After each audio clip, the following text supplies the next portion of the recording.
je suis Issoufou Zangana.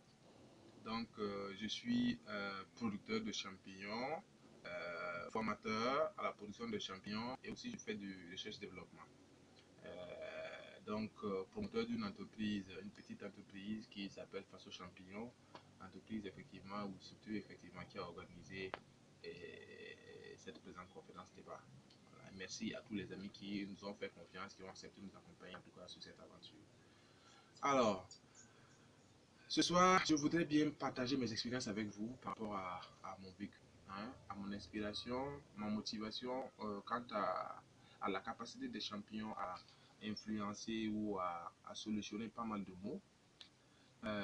Mais avant, je voudrais vous raconter ma petite histoire, hein, par rapport à voilà, comment j'ai fait pour arriver aux histoires des champignons, parce que c'est une question qui me revient très souvent. Voilà. Alors, euh, il y a deux bonnes raisons qui m'ont fait accrocher à cette petite fleur-là, cette belle fleur que vous voyez. Premièrement, j'ai fait un petit séjour au village où je voyais mes parents, en tout cas, se donner corps et âme pour, en tout cas, arriver à nourrir un ami. Mais au bout du compte, ben, ils pensent avoir rien parce qu'en réalité, ce qu'ils ont investi, soit ils récupèrent simplement ce qu'ils ont. C'est comme s'ils les avaient juste voilà, mis de côté un peu de ressources financières. Voilà, donc moi j'ai trouvé qu'ils perdaient. Pourquoi ils perdaient? Parce que on se contente d'un minimum juste pour s'alimenter et le reste on suppose inutile. Le reste comme les pailles, tout ce qui est résidus agricoles, soit c'est passé à la cuisine, bon disons à la cuisine, c'est passé au four, voilà, ou bien c'est passé pour les animaux, c'est pour l'alimentation des animaux. Ah, donc j'ai trouvé qu'il y avait moins de valorisation de ces déchets-là. Et je me suis posé la question, qu'est-ce qui peut être fait? Voilà.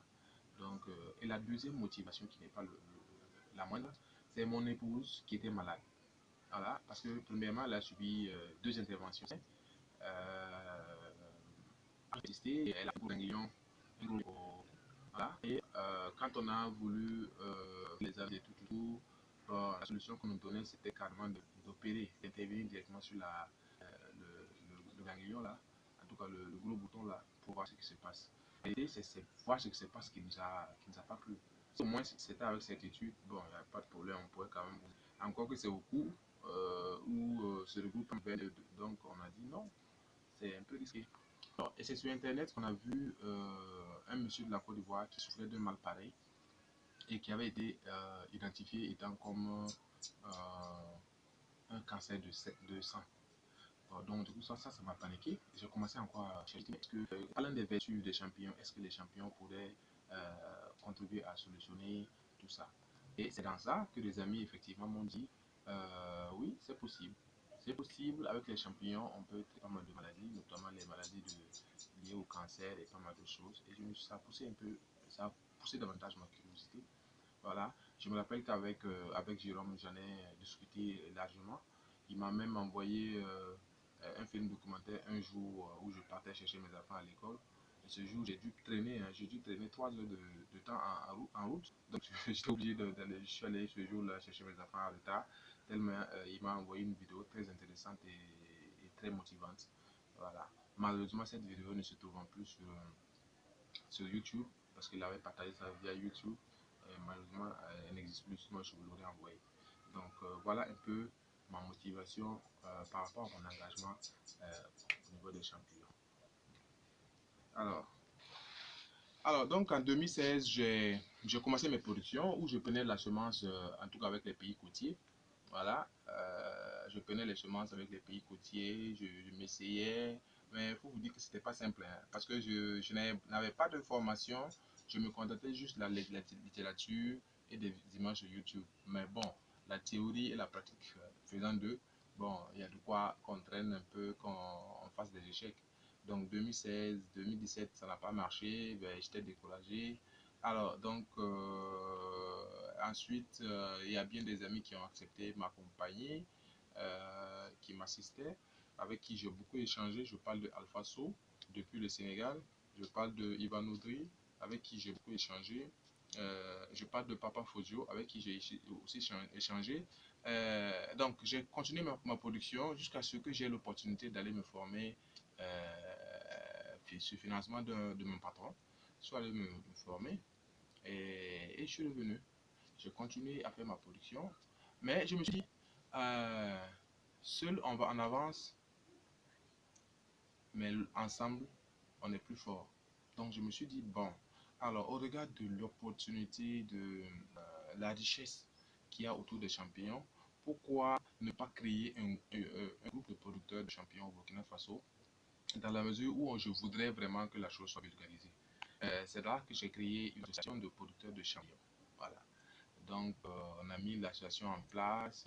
L'association, aujourd'hui, a autour de 22 personnes formées, plus les dernières personnes, autour de 6, donc 29 personnes formées en tout. Voilà, autour de la position des champions au Burkina Faso, que nous, on a pu répertorier. Ce sont des gens que nous avons formés, qui sont passés par chez nous. Voilà. Bon, alors, mais vous savez, l'idée des associations, bon, beaucoup viennent par passion, voilà, bon, c'est un peu timide. C'est vrai, on veut des producteurs passionnés, mais on veut des producteurs aussi engagés.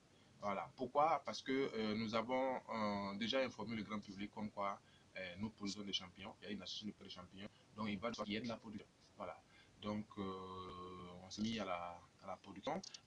Puis, la pâte champignon, nous avons 4 kilos par semaine. Mais bien avant sa pâte champignon, il y a une chose qui s'appelle la championnière de Faso, qui aussi fait une production.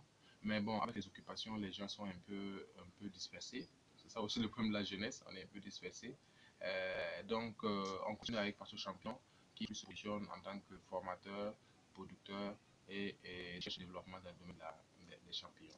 Donc, je vous signifier tantôt, nous avons une production de 50 kilos par semaine. Voilà. Et nous produisons toute l'année. Voilà. Chez nous, les espèces que nous avons pu voir s'adaptent au climat. Voilà. Donc, nous avons une espèce récente qu'on appelle Amicelle 3015.